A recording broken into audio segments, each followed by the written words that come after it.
Welcome back, audience. Hope you're doing good.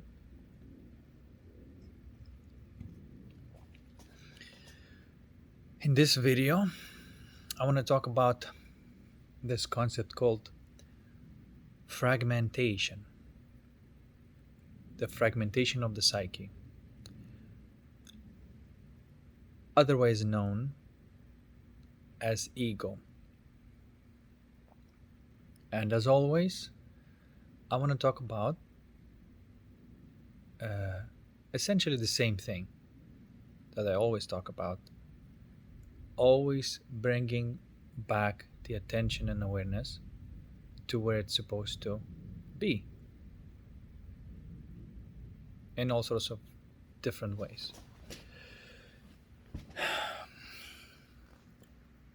Why is it important? Because everything in life has a seed. It begins with the seed. And if you plant a certain type of seed, that's what you're going to get. So imagine all the time wasted taking care of the plant that is not it, of the fruit that is going to give you. It's not the plant that you wanted. And so you are taking care of that tree and you're getting something else that what you want. So it could not be more of a trick, a joke, and a scam if you are in the situation, right? So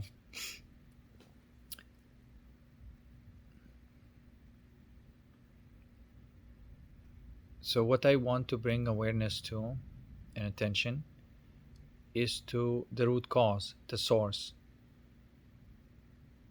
And it is by definition the most important thing that we should pay attention to.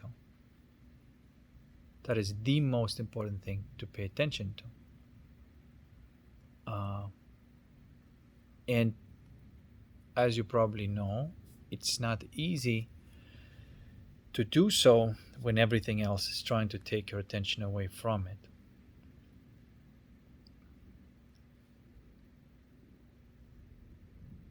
And because ego is very tricky. But if you do have intent of living your life from the base of peace and bliss and not pain and pressure, then that's the only way, is keep on putting attention and awareness on the source of it.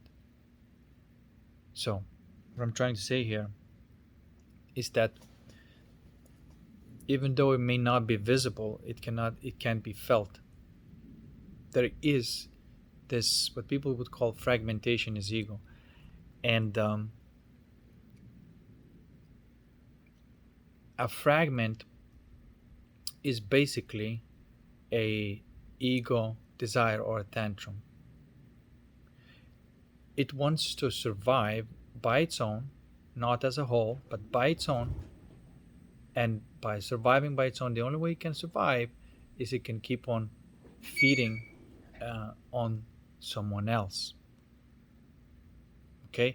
And so then it creates this matrix reality where everybody is just like using each other and in a backwards way.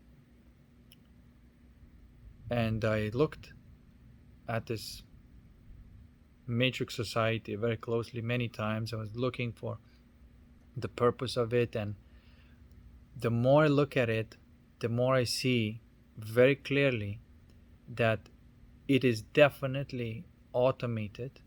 It is definitely mechanical because it's built on knowledge.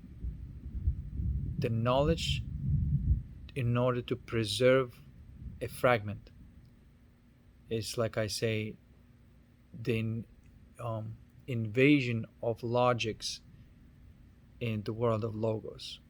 It's invasion of logics in your psyche. It's basically saying, oh, that hurts, that feels bad. Let me build a structure that you will be able to avoid that. And so everybody's, building these structures to avoid that. And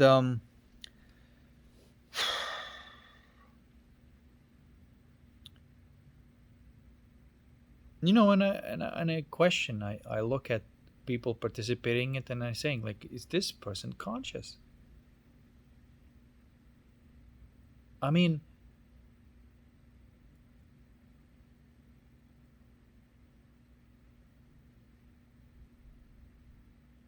and it's difficult because if you look at it very clearly, you can see that somebody is, for example, seemingly like having fun, having a career in some field, uh, contributing to the entire system, not knowingly, because they're a non-play character. Because, like I said, everything in the Matrix is automated, and um, the times that, and I know this because the times that I fall asleep, I have a little bit of awareness to watch myself being moved by it, do the things that I don't intrinsically want to do, in order to pacify something within me. So I have like a very clear glimpse of what it's like to be sleeping in a matrix. But I'm not entirely asleep because I'm aware that, you see what I'm trying. There's a part of me that it can be watching myself, which is, I think, is a very healthy thing to do, watching myself do the things that does not come from the soul or that comes from the ego, but just watching. It's a kind of good exercise to say like, okay, that's what the ego wants to do. Okay, let it do, but watch it. You see?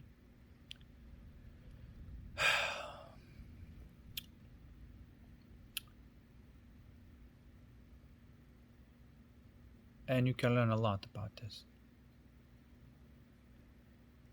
It is like putting your avatar body in a non-play character mode, but still watching it as a player. You're watching, you basically, okay, I'm gonna automate my avatar, and I'm gonna watch it, of what my avatar is doing.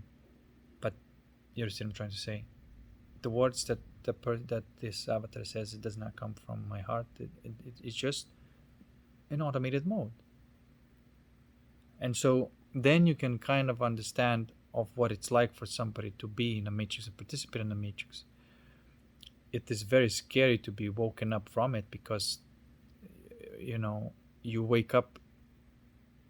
If you wake up in a matrix, what you start seeing around you becomes like, oh, this is too much to accept. So you go back into it. And this is what like often happens to people. But it didn't happen to me. Like,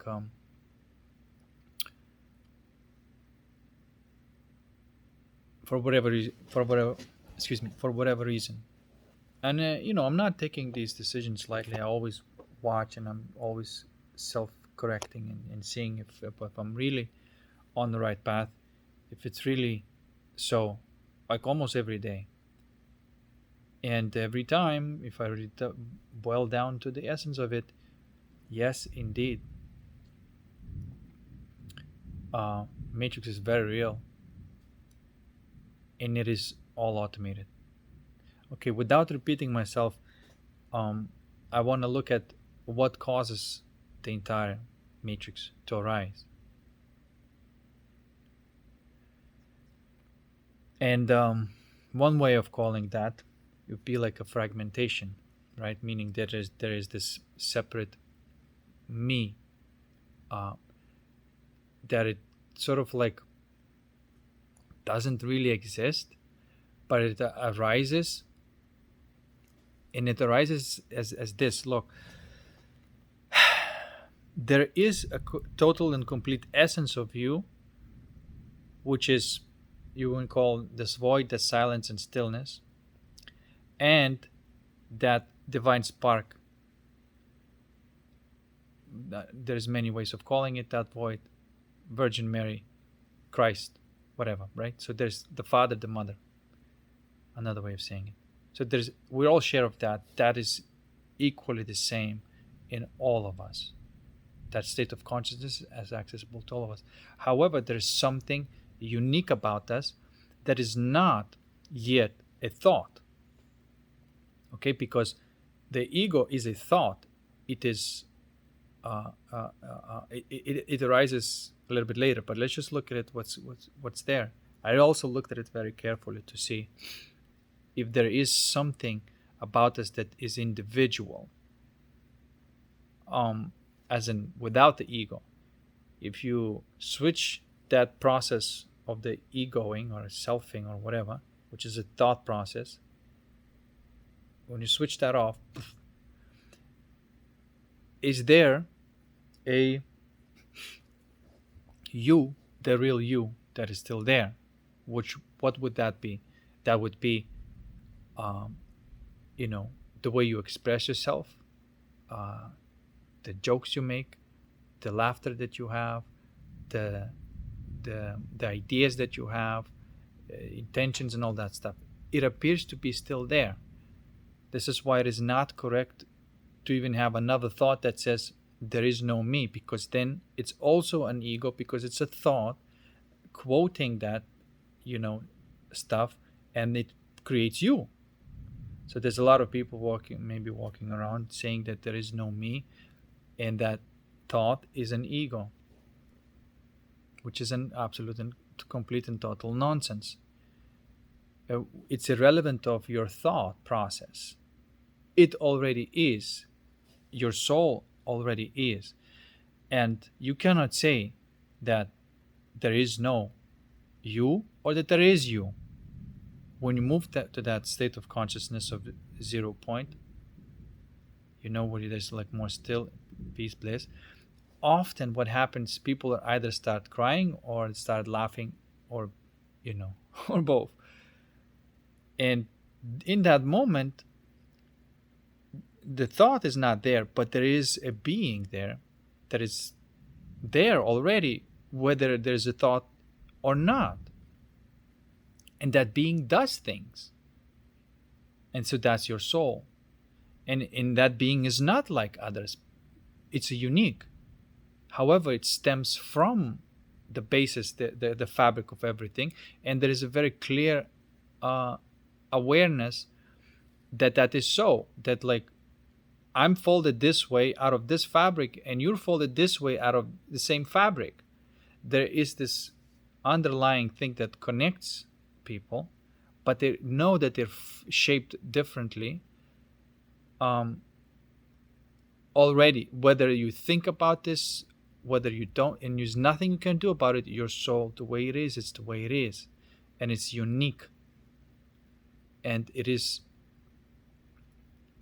has to be so. If you take the whole and then you create the many, you would have to make the many complementary to each other to fit the whole, which means that every soul is a little pattern of the whole, and it has its own unique qualities, and they do fit with someone else, like a pieces of the puzzle, poof, and then someone else fits like this, and then someone else fits like this, and so then from that uniqueness arises the wholesomeness. And so that is the approach and how everything works from the world of source, not from the world of matrix. I call it universal mind versus the hive mind. Universal mind has this state of consciousness and this type of awareness and this type of perspective. Okay? Now, anybody who belongs to the hive mind, they are automated non-player character. They're playing their game because they're programmed to play, and they cannot possibly relate to somebody who lives from the source. Okay, they cannot possibly relate.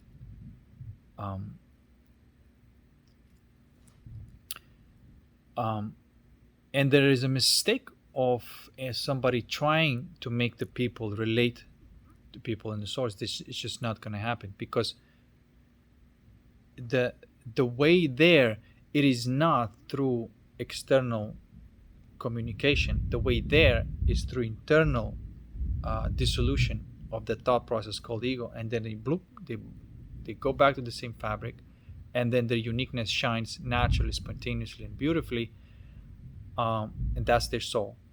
So again, I'm just looking at everything, what's really going on, and just by that observation, I'm saying what's really going on, like really as innocently as possible without any preconceived notion. And it's usually so obvious that if you take the knowledge away and you just look at what's really going on, you'll see directly. Because sometimes I see people trying to show that 0 point and say and asking all sorts of questions. Well, I call that process gnosis. I really like that word. Uh, Gnosis is direct knowing. It's allowing yourself or somebody else, or both, or actually it's both, to move to the state of consciousness through whatever it takes. Whether I ask them a question, whatever it takes for them to fall through into that state, the state of stillness, and the attention and awareness, and that in between state. It's a ground of being, and it is very possible. It is very doable, and I have done almost to everybody who wanted to move to that state, just through different ways of communicating, and people can move to that state. It is like, if the hypnosis would be putting people in a specific states of consciousness, by like communicating a specific information, gnosis would be to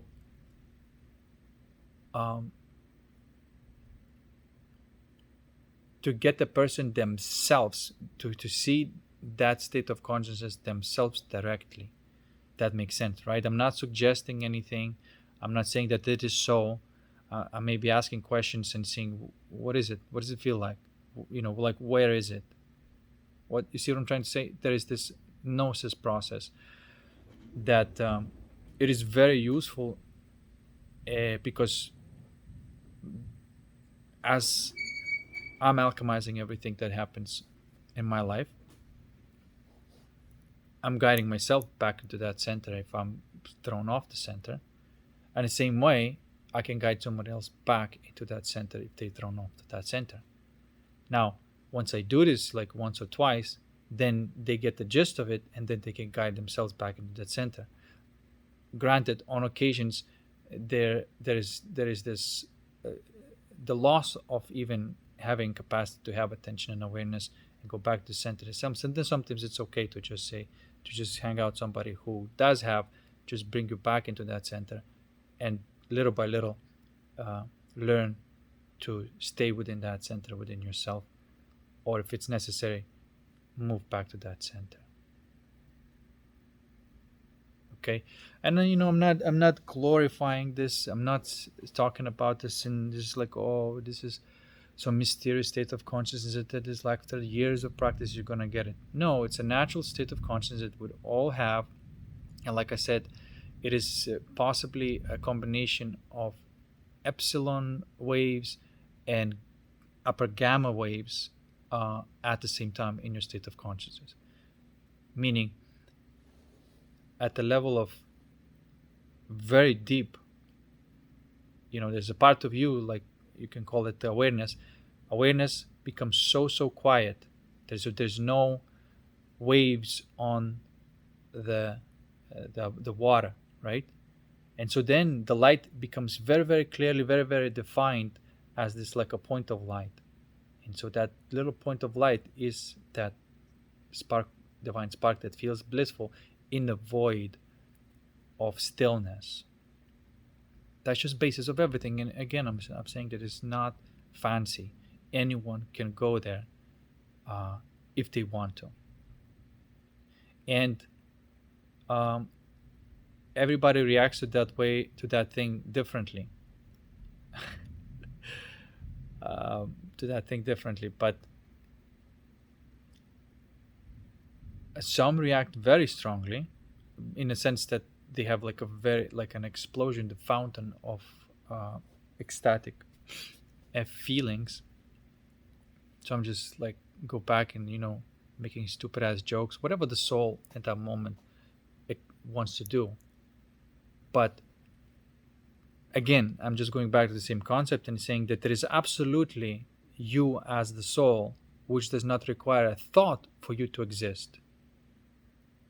Whether you're going to say, I am this or I am that, or, you know, it doesn't matter because as soon as you're going to say these words, I am this, I am that, then you're creating a thought and you're not this, you're not that. It's a thought. That just creates like a pretentious uh, image or an ego that is not required at all to be you. Does that make sense? And so we often use that thought process to protect ourselves, or to protect ourselves, because there may be a sensation that there's nothing here. But it's not true. When it's time, the soul poof, starts doing its thing, and there is no such thing as there's nothing there. You, as that pattern, is still there. It may be just merging with everything else. But the moment there is this play or creative process, it comes back online. What I'm trying to say here is that you, as you are as a soul, already are the way you are. You cannot improve it. You cannot devolve it. The way you are is the way you are in this moment. You always been and always will be, as a unique pattern. And there's nothing that you can do to change that pattern. It is very likely that the pattern of your soul is eternal. Okay? Meaning that you've always been like this and you always be like that when it comes to that pattern.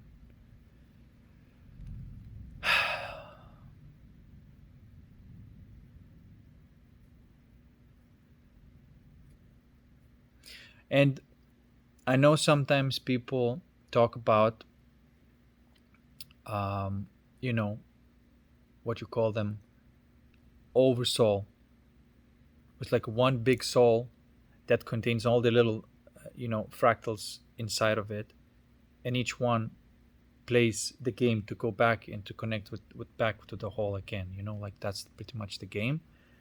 And so, if there's one oversoul, they're playing all these characters, and each true character, not the persona.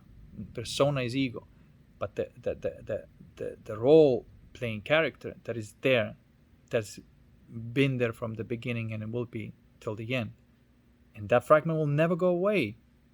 Even if you put it back into the whole, that character is still there.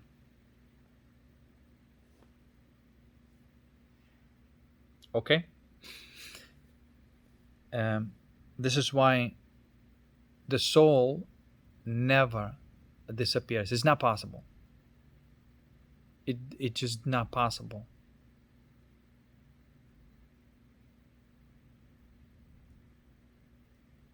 Okay? The soul never disappears.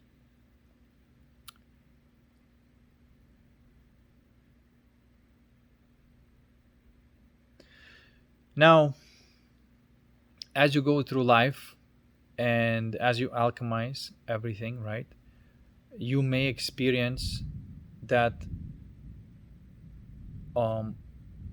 you feel like all these characters inside of you becoming more of a team, right? And there's no internal fragmentation because they fit into the whole.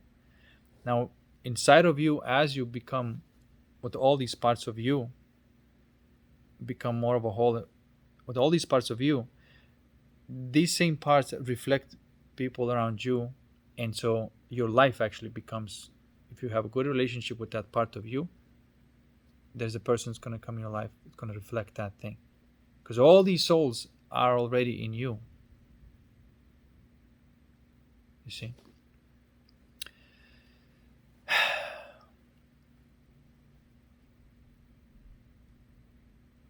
or I should say all these souls are already in the relationship with you, in connection with you. That's a better word.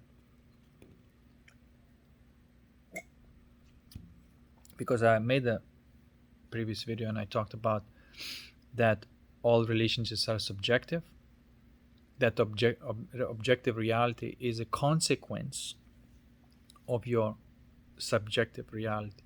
And in the subjective reality, you have choice.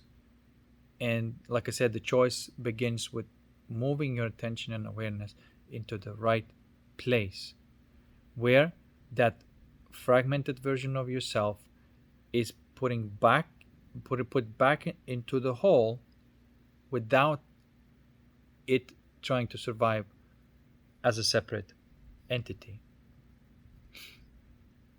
thinking that if it's going to go back into the hole, it's going to disappear. But no, it's going back to the hole is actually when your soul comes alive.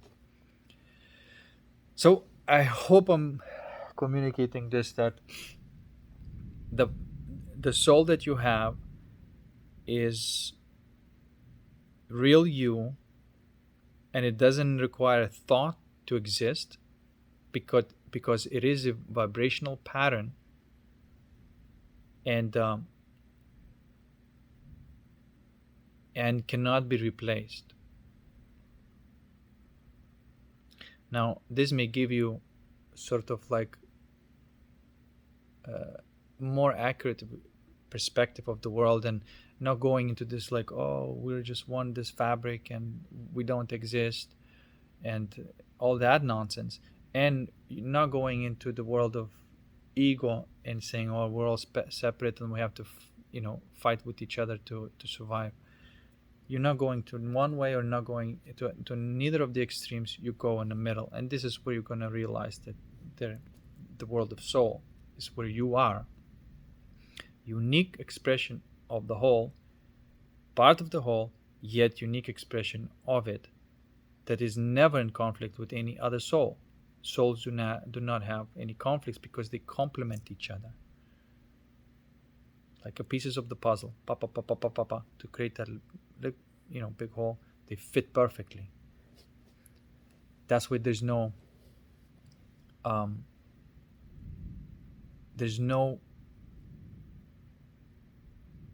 actual friction or conflict between people who are moving from the soul states of consciousness. Now,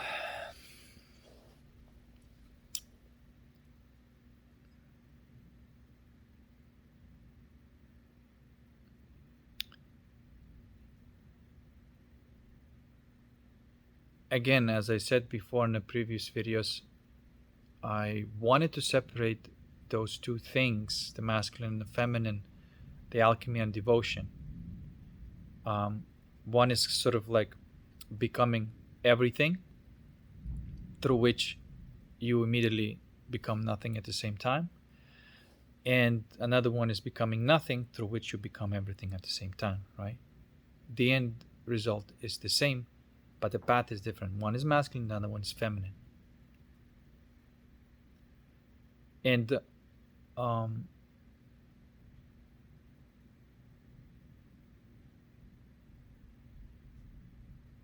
eventually,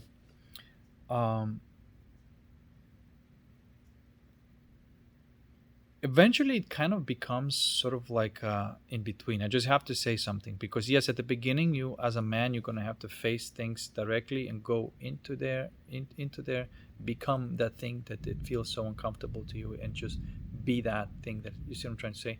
This way you are harmonizing the incoherent energy into the coherent energy, and so it's the path of the courage. But you cannot have the path of the courage with a little bit of surrender, because when it gets too hot, you got to add a little bit of water to distill that gem, right? So but primarily you go there. You're not primarily in the water. You're primarily in the fire, and you add a little bit of water to alchemize that process. In the feminine way, it's the opposite. It's primarily water. Primarily, like, I'm not the things that are happening there. I am the background of everything. And so, because I'm the background of everything, these things that are happening there that are unpleasant, they do not touch me, because I'm the background of everything. And that's the feminine way. Okay?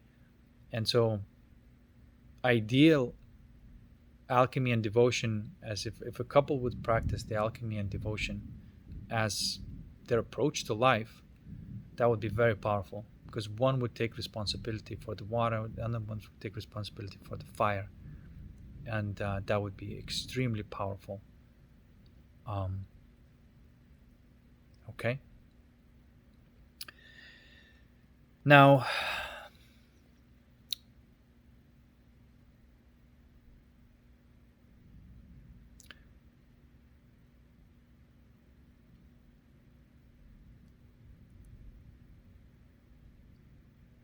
the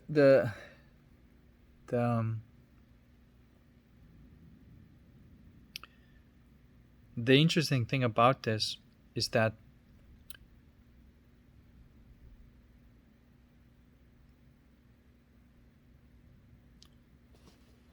for some reason it appears that in order to alchemize that distortion, that fragmentation from which ego stems, is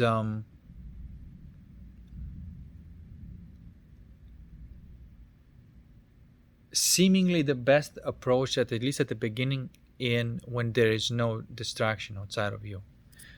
It's like, in order to handle the fragmentation, that separation, that sense of separation, you are actually going into that feeling of sense of separation, so much that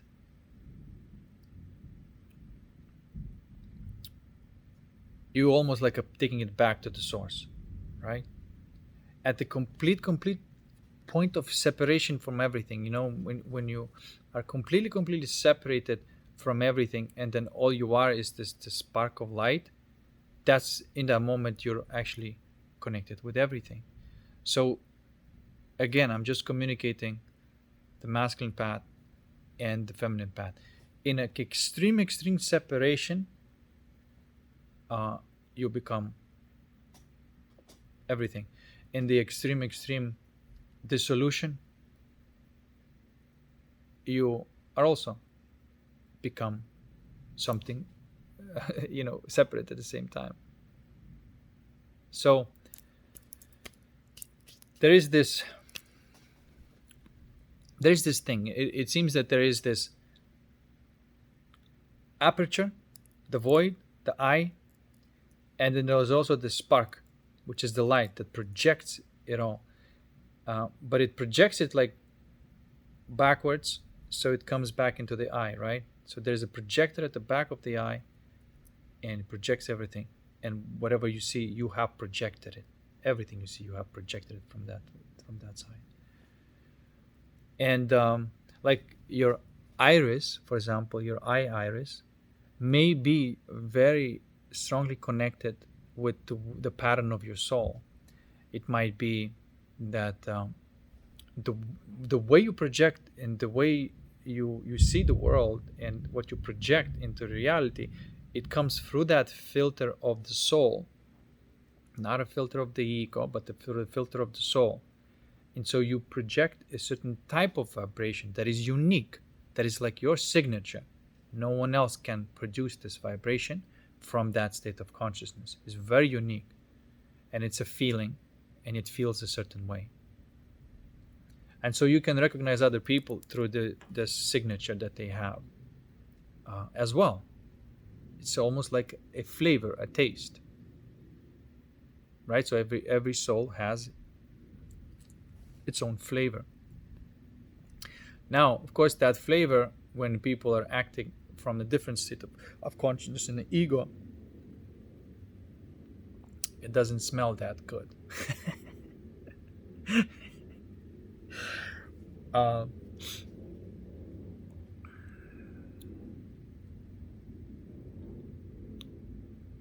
and it is true, and it's absolutely true. Uh, Smell is a very interesting thing. Talking about smell and vibration, they're very closely related because, interestingly, smell is the only sense that does not go through the system of your uh, neurological system, goes straight to the brain, or it may, if it has any kind of uh, filters, they're very, very minor, so the smell goes directly into the brain, right?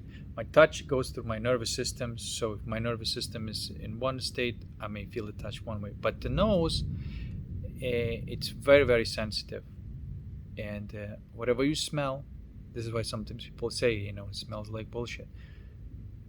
The smell, and in dogs as well, um, they even say that dogs with their smell see the images and pictures, even, that they've so well developed that it's almost like a virtual holographic imagination that they kind of see. Something very fascinating with the dogs and the smell and how they can um, follow it so well and distinguish like one molecule from all the other molecules. That's incredible.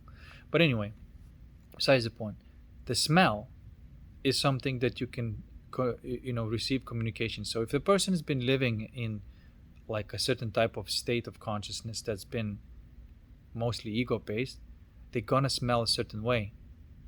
And if you've been not been living in this thing, then they may smell bad to you. And um, literally, literally.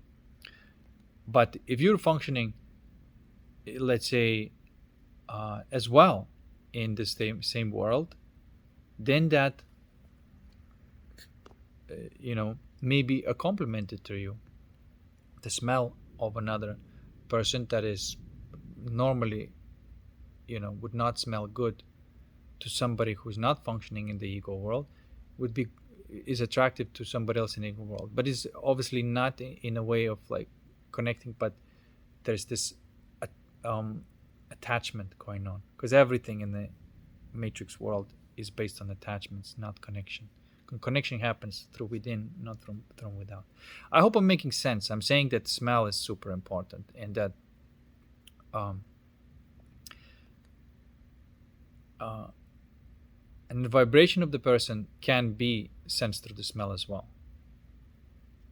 Okay, and it's not that it is not that it's fixed. A person may be more in their soul for time being, more, or in their ego. But if the person stays in their soul for long enough, they're going to smell really good. That's all I'm saying. To somebody else who also been staying in the same state of consciousness. Now, I also want to mention something about the vibration and the frequency, not to confuse those two things, right? Because they're not the same.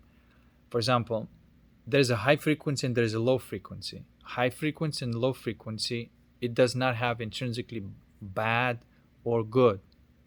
They're all of these frequencies, the high frequency and the low frequency, they're all are necessary for specific types of tasks. For example, low frequency, whenever your awareness is in a very low frequency, and whenever your attention is very high frequency, then that is the 0 point state of consciousness that and then when you move awareness in a little bit of a higher frequency, so there's waves over there, there's some sort of like a pattern over there on that water, and then the show of light reflects on that water. Now there's a play of light going on, and so that's where your soul lives, like there's would be the God state, soul state, right? So, and then there's playfulness going on, creativity and playfulness going on in that state, right? And then you move higher, and then maybe something like a to do stuff that is basically purely logical, moving things from one stuff and arranging, like, like that type of state as well. So we have all these states, and we need to use all of them in a coherent way. All of these levels, all of these states of consciousness, that's the game, to use them in a coherent way. Now, at each level of the frequency, you may have the incoherence. The goal of the game is to make the coherent, all these levels, to make them coherent. Now, coherence is something that you may call a high vibration. Whenever those two, the awareness and attention, water and fire, or the void and the light, are in cahoots, then you have high vibration. If they're not in cahoots, then you have low vibration, but it's not related to frequency. You can have very low vibration at a very high frequency, which you would feel pain. That's what pain is. It's a high vibration, high frequency at a low vibration. It's basically high incoherence. Low vibration is a high incoherence, and everything is like, there's a lot of motion, but there's not coherent. It's just like, it's like fire. It's burning. That's what pain is. And the opposite of it would be when there's low frequency and no coherence. It's basically high incoherence and no coherence. Then that you would say low vibration of the low frequency.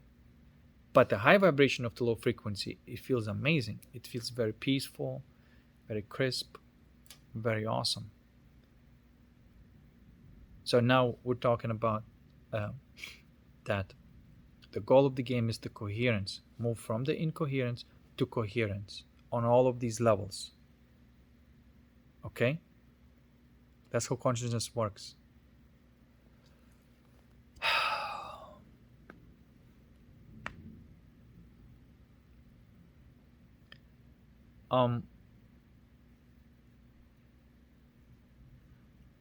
And I think the best, like, if every day you exercise all of those from low frequency to high frequency at pretty good vibration, or like pretty high coherence, you're having a really good time and having a good day. That's pretty much what it be. Because you can't leave anything. This is what I'm right now sort of like coming to a realization that all of these states needs to be weaved into one cohesive whole. I cannot just stay here or stay there. They all need to be practiced. And I split them in three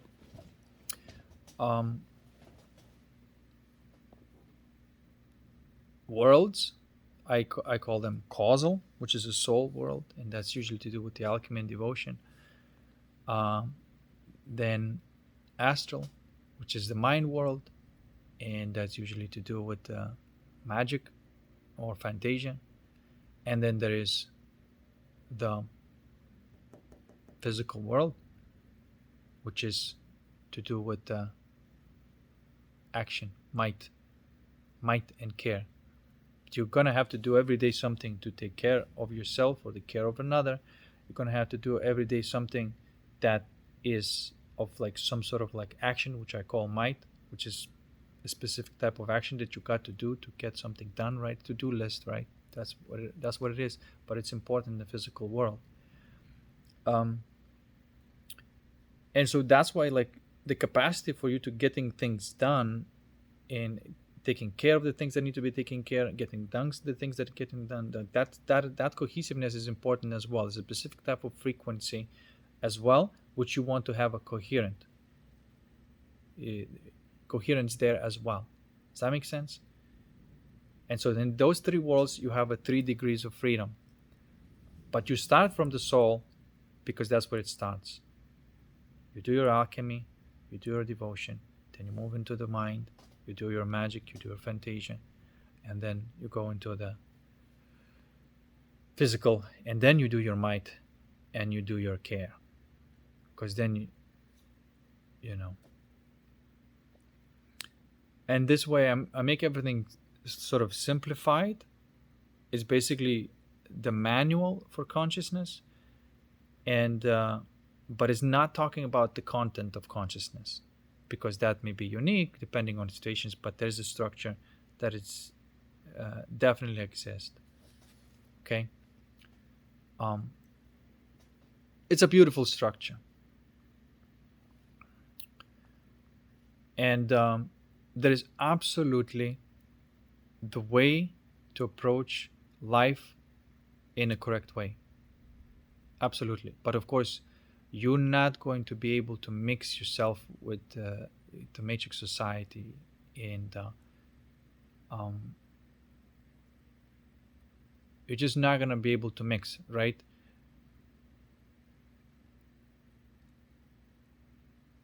You can function there, right? Because you still need to function, but you're going to be like a bit of like a ghost, you know? Um, Energetically, people are not going to be able to like sort of relate to you. So you're going to be sort of like ignored, left in in the corner, which is great news. Then you can remain in your essence, and you play your game. That's supposed to be, because non-player characters usually ignore the player characters unless they're spoken to directly about some specific task. For example, also a good question to ask, like how do you treat the people, like if they're non-player characters in a video game? First of all, you don't attribute uh, consciousness to them, because you know that they're pre-programmed.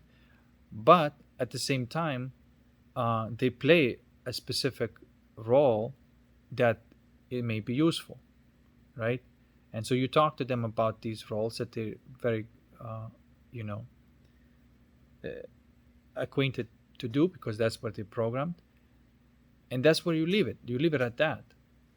And so there's basically, you can function in the matrix without having any kind of problem, but do not ask them to become conscious. Do not ask them to be reasonable. Do not ask any of this stuff. Like, that's a mistake that I was making, getting very frustrated, because why people are not reasonable. Why they're operating based on everything is programmed, and not nobody wants to ruffle any feathers, and they are in dysfunctional situations. But leave them be. They're non-player characters playing specific roles, and that's pretty much it. But also don't uh,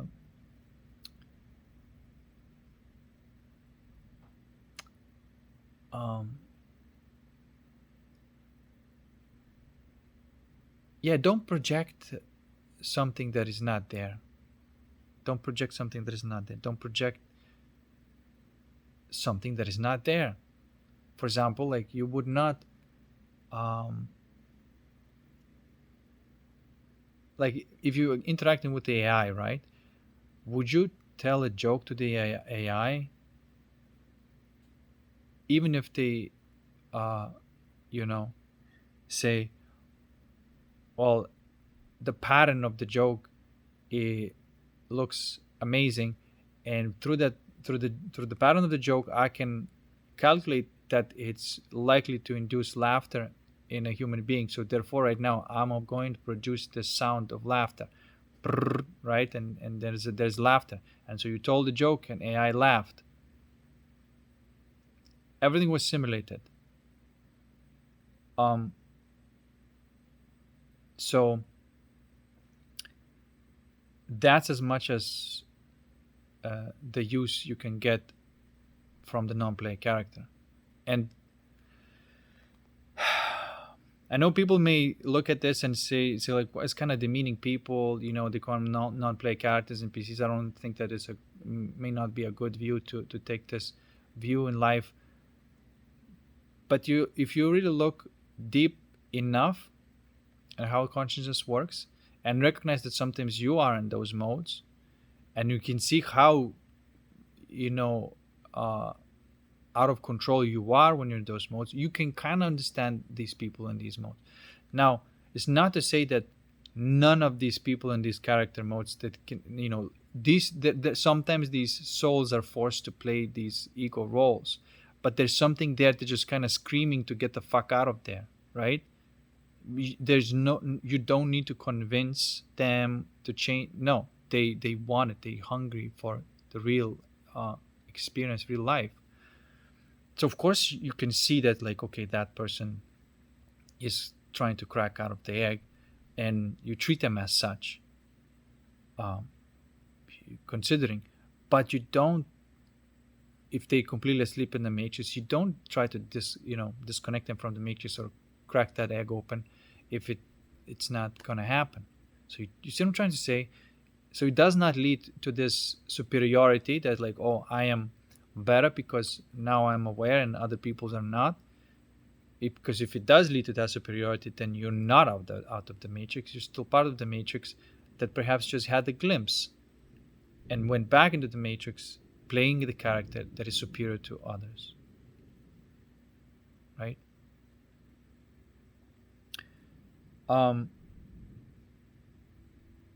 Not to say that there's no hierarchies in you know in lots of games of the soul too, but they're not taking seriously. You just because you are, let's say, playing a role that is that of a leader, which is important role, that does not make you superior to others. So when, for example, you just relax and you play the game together, you're no longer a leader. I'm trying to say, like, there's no superiority. You can be leader without superiority. That's what I'm trying to say. And any real leader can see that if the soul wants to lead themselves, they can. And you just show people how they can lead themselves.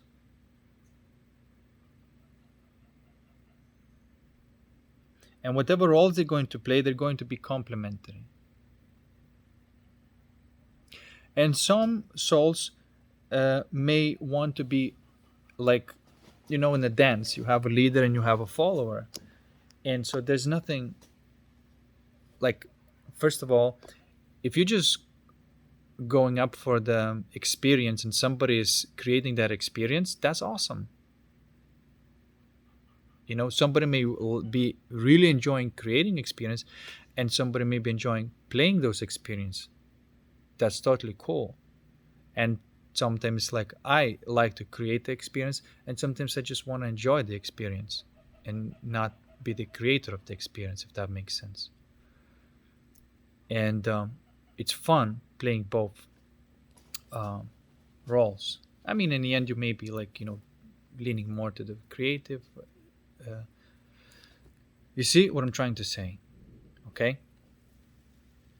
There's no playfulness without creativity. There's no creativity without playfulness. Then the yin and yang permeates everything. But it's never that yin is the superior or the yang is the superior. It's that it feels a certain way to be yin and it feels a certain way to be yang. And only when they are in cahoots, awesomeness happens. Okay? And there's no conflict between them. Let's see, only in the matrix world there's a conflict. This is why, like, there's this distortion that people see the world, and they see, and that even the thoughts that they have, they're not their thoughts, right? It comes everything from the hive mind. Like, all these thoughts, like, if you really look at it deeply, you'll see that these are the same fucking thoughts, and they're all from that fragmented view of the hive mind. And then somebody says something, right? And you can see that it's been said from the hive mind, selected one of those programming thoughts and said something. And that's usually what you call gossip. Poof. And sometimes somebody says something from the heart, and it's completely different. It moves you. It has energy. It has beauty. And that's what you call gospel. And gospel always comes from the source, and gossip always comes from the matrix. Okay.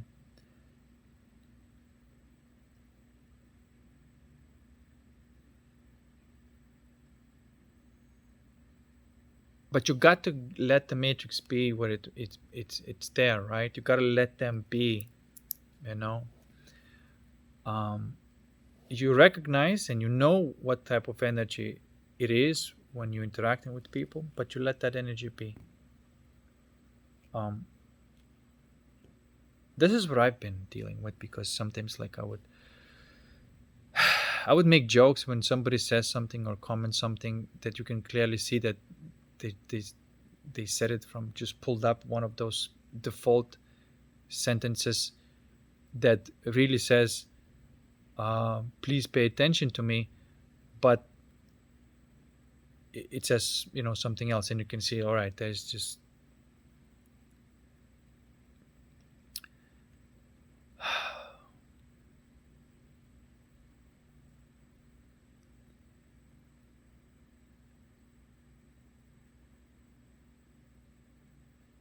and if you give it credence and you can see like what's really going on, then all these comments and all these sentences that come from there, it's kind of annoying. It's annoying as hell, because they're not constructive, they're not about playing, they're just breeding conflict. And it's not the way you connect with other people. You do not connect with other people by demanding it, by trying to say something that is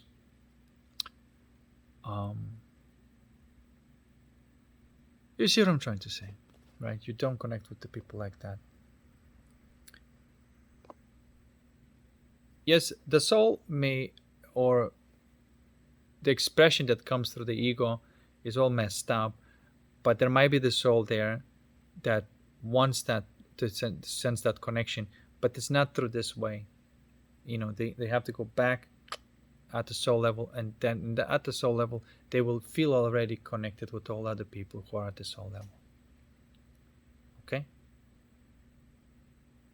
And it's very, very important to understand that this direction will never get you an answer. That direction will always get you an answer. Not an answer, but like will be an answer, or the solution actually. Okay?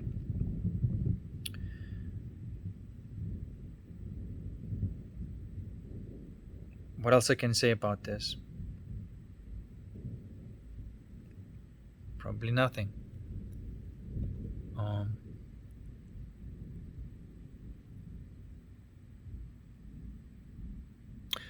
One thing I have to say is that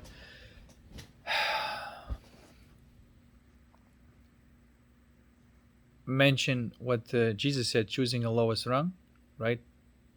The alchemy and devotion is that. It's choosing the lowest rung. And what is the lowest rung?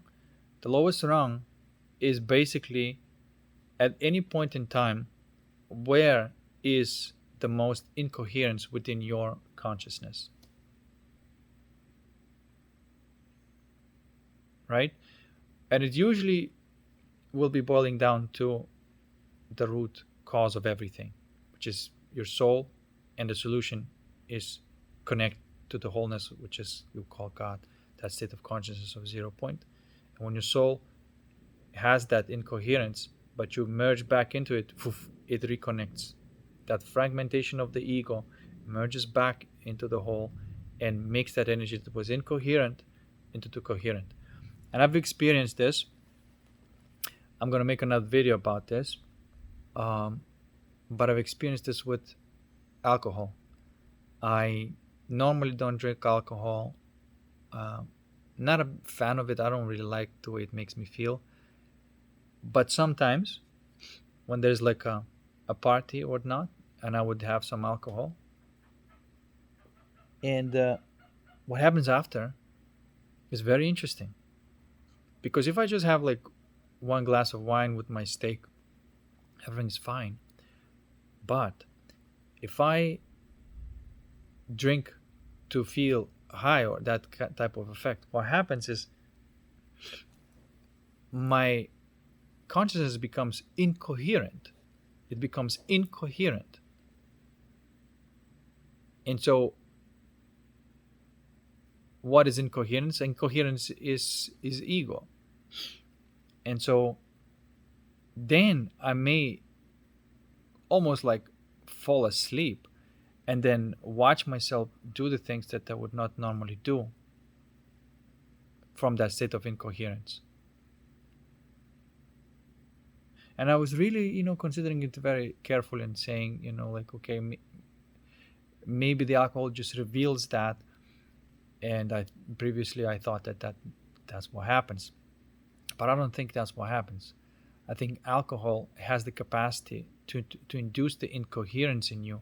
Yes, you can sort of almost fight it and bring back that coherence and that center. But once the alcohol crosses the certain threshold where you can no longer control your attention, you're gone. You're lost. Now you're in the hive mind, doing all the things that the hive mind wants you to do. That's what alcohol does. The same way with too much weed, also. Too much alcohol, too much weed. But there's a threshold that I'm trying to say. I'm communicating something that if taking alcohol takes you out of the state of coherence, then don't go there. Same thing with weed. If the weed takes you out of the state of being able to keep your attention and awareness, don't go there.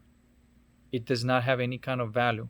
Life is already going to try to pull you out of that coherence. Oh, it's already happening. So alcohol just makes it worse. But at the same time, I don't want to be completely critical, because something, for example, if you have a nice meal, a glass of wine or a pint of beer, it's very nice. But if you do it with the meal, it does not elevate your, alcohol, blood levels of alcohol to the point where you become incoherent. Does that make sense? And the same thing with weed. Like one toke before some relaxing activity would be perfect. But if you smoke to get high, you may find very difficult to find that coherence. Okay?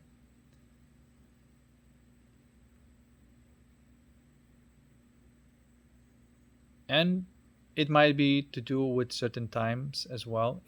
Everything is connected, like sometimes you say, before you used to be able to do this, and then in some moments you can't. Like, for example, for me, I used to be able to smoke on occasions and a lot, and I had a great time, and I've never lost my coherence. I maintain. Now lately I'm so sensitive that I cannot smoke a lot. I can smoke a little bit, everything's gonna be all right. But if I smoke a lot, I lose my coherence. You see what I'm trying to say? And honestly, I don't really need to smoke that much anymore to be high, because I can be just high by, moving to that state of playfulness directly. So that effect of mood boosting has to come naturally and not induced by it.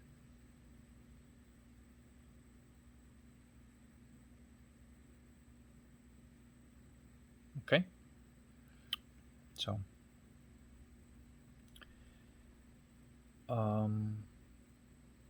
there's something else I want to say.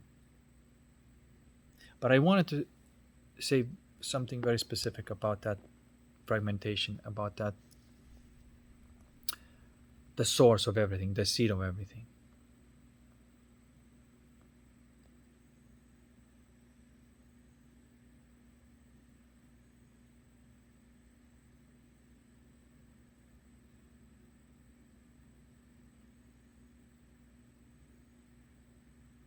And we're definitely not to become successful in the matrix here. Like, this is what I've been having a bit of a struggle with, because there's this pull, and you gotta go there and fucking play that fucking game, because look at all these um, trinkets and perks that people have and shit like that. But then you look deeper and you say, like, well, that's just a circus monkey.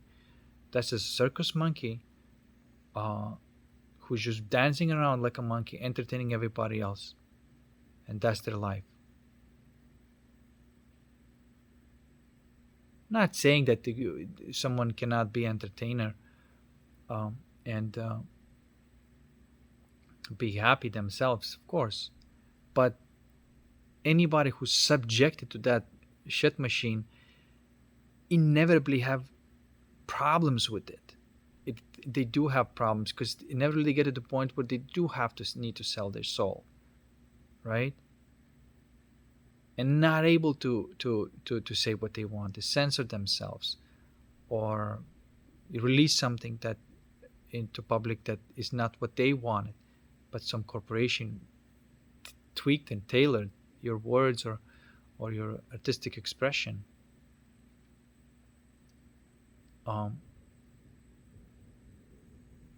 And some people manage to do this by keeping their soul together intact. But I'm questioning even that. Like, after all, what umbrella are you subjected to? You see? I guess why it's like you, the best entertainer in the world, if they just, all they did is just kept somebody attention and entertainment and pacified them, instead of them actually going within and alchemizing things that have to be alchemized. If that was just a distraction, I question even the value of that entertainer.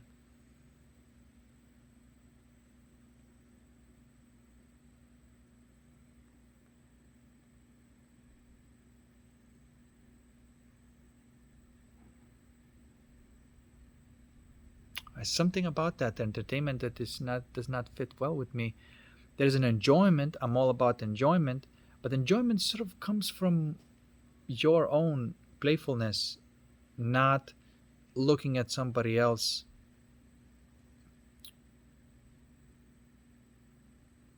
Does that make sense? There's something wrong about entertainment.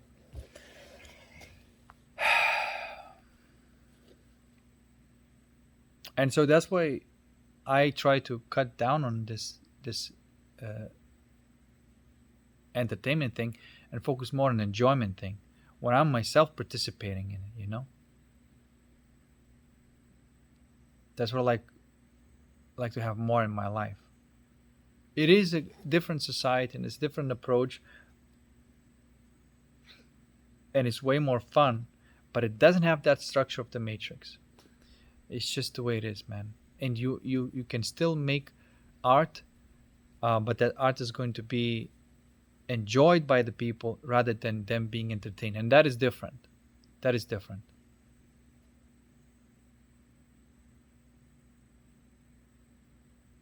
Because you got to keep entertaining the ego, otherwise they get crazy, right? But souls have not really, you don't have to entertain souls. Souls are something that they are playing themselves and enjoying, playing games or enjoying art or somebody else's creation. There's an enjoyment process there rather than entertainment process. Is it different? Anyway, I think I'm just getting a little bit too much into this right now. But again, I'm just trying to split those worlds completely. I want to split those worlds completely and say that they do not mix. They do not mix. I've been considering of how to do, like, perhaps perhaps they can coexist together and something like that. No, they're antithesis to one another. They cannot coexist together. Like a caterpillar cells and a butterfly cells can coexist in a cocoon with a very strong membrane in between. The same way, the Matrix society and the holistic society can coexist for a moment, But in the end, butterfly sales take over everything. The same way holistic society is going to take over everything. That's just the way it's going to happen. Because it's the very nature of energy flow is opposite, backwards. Okay.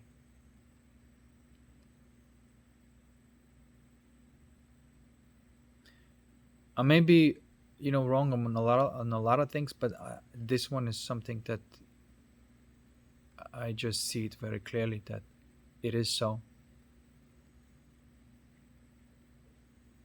This is why I'm not trying to resuscitate the matrix, because there's something that has to die, and I'm not trying to participate in the matrix. I'm not trying to be somebody in the matrix.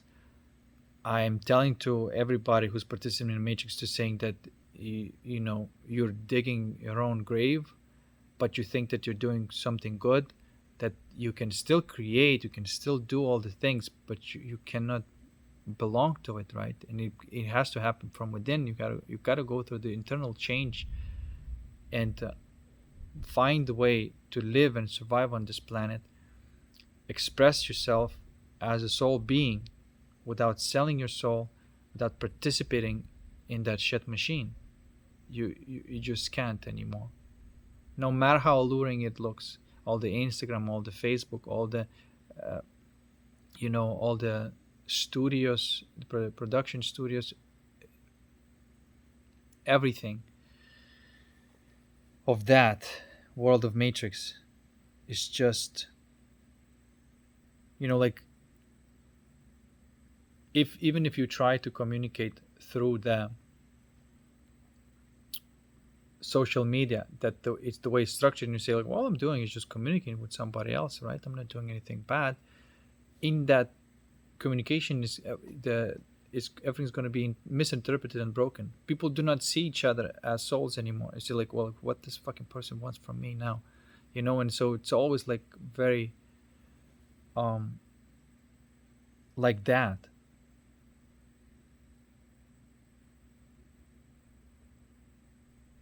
Very pretentious, very fake, and I don't interact with people like that. I love internet. I love that we are all like connected like that, but it can, depending on through which platform you're using, it can be very disconnecting. And I can tell you that the way you communicate through the Instagram or Facebook, the very essence of it, that idea of like, rather than you talking to one person directly, you're being a broadcaster to the people that you're close to, and that alienates everybody.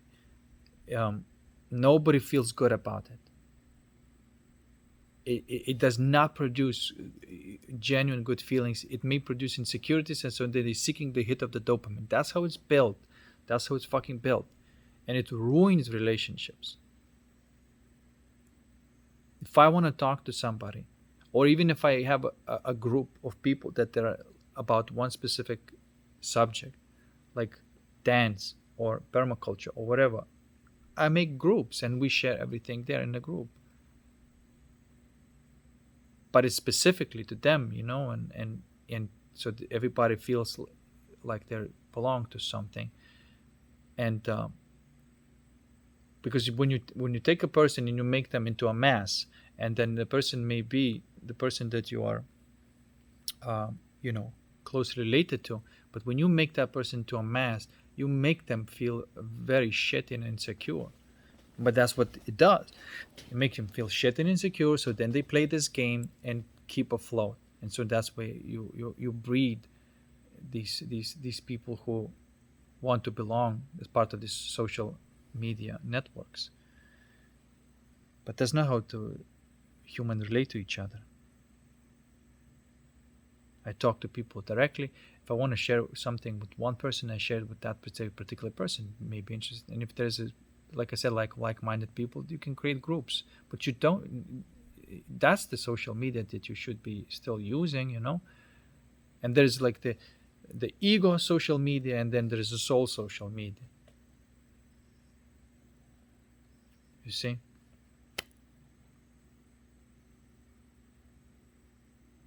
And the broadcasting social media, it's not how you relate to one another. You can use that for business, and this is why it's always been used like that. Show business, whatever. For business, sure. But even then, you would need to use something decentralized, not centralized, because even in the business world, they want to take, the huge share of. You see what I'm trying to say? It's just shit. It's just all Web 2.0. All these applications, you can just dump it down the toilet. It just has no value. No value to us all. Anyway, it's been a really long video, but I think I communicate everything that I wanted to communicate. All right, peace. See you next one.